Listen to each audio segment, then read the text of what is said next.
Hi everybody and welcome once again to Ruby's Classic Cooking. Today I am going to bake buttermilk biscuits, which are a little different than regular baking powder biscuits because you have to use buttermilk in them, which is a rather difficult item to obtain. And I got this buttermilk because, well, for the second time in my life, I made butter myself. Just took some whipping cream and beat it in my stand mixer until it turned to butter. So I have buttermilk. These, last time I made them, they turned out so incredibly good that I figured I gotta make these and make a video of these. Anyway, let's dive right into the recipe. But first, a shout out to my little grandson, who's 10 years old, who was visiting me last week. Hello from Granny. I hope you're watching my video and I hope you're enjoying this one. Anyway, buttermilk. It's not really that bad because if you really want to make buttermilk biscuits, you don't have to have actual authentic buttermilk. You can make your own. You just take some regular milk and you add a tablespoon of lemon juice or a tablespoon of vinegar, whatever you have in the house, and you let it sit for about 10 minutes and it will curdle and become like buttermilk. You can use it as buttermilk. Anyway, I've got the real McCoy this morning, so that's what I'm going to use. Anyway, today I have 2 cups of flour in my mixing bowl already, and I'm going to be using baking powder because these also use baking powder. I'm going to be using baking soda and salt. And that's what goes in here. This is my, as I already said, my buttermilk, and it calls for shortening in the recipe, but I'm using butter today. And you're wondering, why is it floating in a thing of water, Ruby? Well, you know what? This is called the displacement method for measuring out fats. If you have a solid fat, and say you happen to have bought a can of shortening, which I did, instead of buying those nice neat 1 cup blocks, those 1 pound blocks that you can, or 1 kilo blocks that you can just cut up into nice neat little squares that you can just measure off and cut off. Sometimes you're stuck with an amorphous blob of lard, shortening, butter, margarine, whatever that you need to measure for a recipe, and this works really well. Now I needed half a cup of butter for this recipe, well, half a cup of shortening, but I decided to substitute butter because it makes butter makes things better. Anyway, what I did was I measured 1.5 cups of water into my liquid measuring cup, and then I cut off a piece of butter and floated it in here, and it brought my measurement up to 2 cups. So that means I have 1/2 cup of butter floating in there. And that is what I need for my recipe. So that's how I measured it. It's a little bit awkward and old-fashioned, but you know what? It works. Anyway, I'm all about housewives, homemakers, whatever you want to call us girls. We work with what we got. All right, to my flour, I am now going to add 2.5 teaspoons of baking powder. I'll get this open. 1, 2, sorry about that, and 1/2. There we go. 2.5 teaspoons of baking powder. Baking powder. Now I'm going to add a half a teaspoon of baking soda. This is important. Baking soda and baking powder are not the same, and you want to make sure you get the right amount of the right thing in your recipe, because it makes a big difference. Trust me. 47 years experience talking here, it makes a difference. And now I'm going to add 1 teaspoon of salt. I'm going to look dangerously today. Just shake that right over there. There we go. All right. Now, it says in the recipe to sift them together. Now, I don't know about you, but I no longer own a flour sifter. So what I do instead is I just kind of stir them together carefully in my bowl so that they come together. So it becomes as if they were sifted, but I've just stirred them around with my fork. And that's it. Done. Now, next, with a pastry blender or 2 knives, and I happen to have a pastry blender, so if you have one of these items, fabulous. If you don't, you can use 2 knives. Okay, now comes the tricky part because I have to drain the water off of my butter, my shortening, before I can use it. by the way, use cold water when you're doing this so it doesn't melt your oil, because that would just make it even more complicated. So my blob of half a cup of butter goes in there. And now I'm going to blend this in here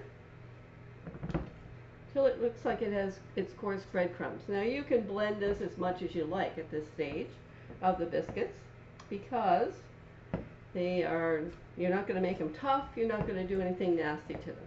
But once you add this liquid to it, be very careful to mix a minimal amount, because the more you mix, the more you're risking that you are going to make your biscuits turn out tough, which we do not like tough biscuits. We want nice, fluffy, airy, lifted up biscuits. That is the whole secret of it, making sure that this gets really well blended. So if you got 2 knives, you're going to have to work at it. Right now I've got the equivalent of 4 knives doing this for me, so let's just blend this together really well.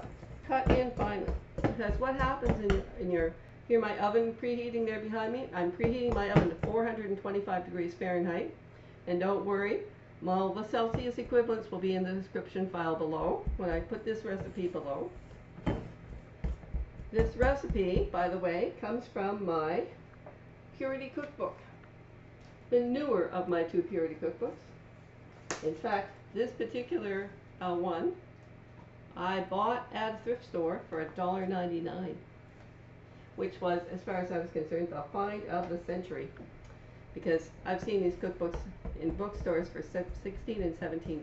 So, and you know what? I paid that for them because they're worth it. Every recipe has been tested. Every recipe works. Every recipe that I've tried out of this cookbook has worked beautifully for me first time. And although with the older, I have 2 versions. The older one I have had to adjust the oven temperature sometimes. That's because ovens in the 60s, when these cookbooks were written, were not quite as energy efficient or as well insulated as ovens today, and it took a little more heat to cook things in those ovens that we don't need today. Anyway, that looks pretty well blended to me. See my bowl? That's got my butter's all now nicely blended in there. And now I'm going to take my fork and make a little well in here in my flour. See? It's going to make a little well here. And then I'm going to pour my 1 cup of buttermilk, or your 1 cup of sour milk, into here. There you go. Zap. And now I'm just going to stir this very lightly with my fork, very carefully, until I have just blended it together, because I do not want my biscuits to turn out tough. There we go. I'm just blending this in very carefully here, gently and carefully with my fork.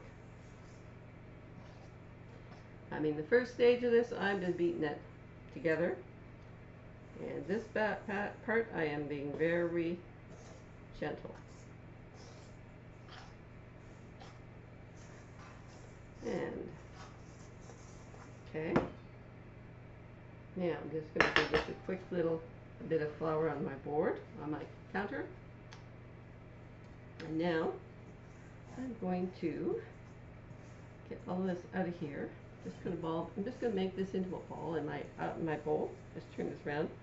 You see what I'm doing with my hand here? I'm just bringing this together so it's one ball of dough.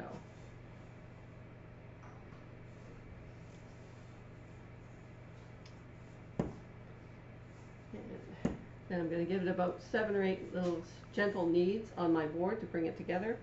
And then I'm going to either roll it with my rolling pin or pat it with my hand to bring it down to a nice height.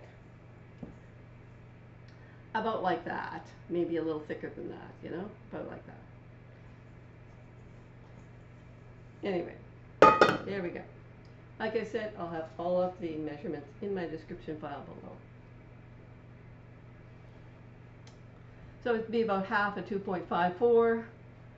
That's about 1 cent. Oh yeah, that'd be more like about 1 centimeter and a quarter. Not 3/4 of a centimeter, but about 1 centimeter and a quarter. So there we go. Doesn't really look like it makes a whole lot, but now I'm going to use my it's supposed to be 1 3/4, but I have, mine's a little bigger than 1 1/2, a little smaller than 1 3/4. It's about 1 5/8, but it's 4 centimeters. So this is about the right size biscuits that they want you to make. So now, it says it makes about 20 biscuits, and I'm going to bake it in my hot oven, my 425 Fahrenheit oven, for 12 to 15 minutes. So I'm just going to punch out these biscuits like so, and we'll see. I might get a few more than 20 because I'm making my biscuits going to be a little bit smaller than what it calls for in the recipe. There we go.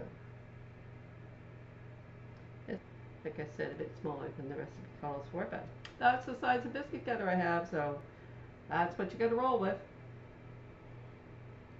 As I don't have every size biscuit cutter they ever made or anything else. So anyway, these are all going on my biscuits, on my cooking sheet over here. These over here to show you, they're there all ready to go into the oven, and you can see how thick they are right now.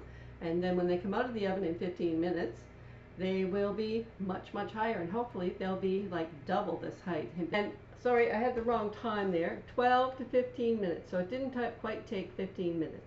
It took about 13.5 minutes in my oven. Let's see how beautifully golden brown they are, and how they have puffed nicely up here. Look at that. Aren't those gorgeous looking biscuits? There we go. Let's take those off of there. Onto the cooling rack to be eaten later. Yum. Well, thanks very much for watching Ruby's Classic Cooking today. I hope you enjoyed this recipe for buttermilk biscuits, and that you'll try it out yourself in your own kitchen, and maybe you will put a like on my video and subscribe to my channel, and maybe even make a comment below when you bake them yourself, and let me know how they turned out for you. I hope you enjoyed this recipe. And one last item before I go. My grandson, when he came, you didn't take your Lego with you, dear, but that's okay. Grammy has it here for you, and next time you come to visit me, you'll be taking your Lego home with you. So in the meantime, I have a little Lego guy here in his truck, his little Jeep with his machine guns on the back, that I will be showing off in my videos until you come again, grandson, to gather up. And I can't wait to see you again. Grammy promised that we'll be cooking together, grandson, when you come back again. So anyway, I'm going to say goodbye for now, and I'll see you next time, I hope, on Ruby's Classic Cooking.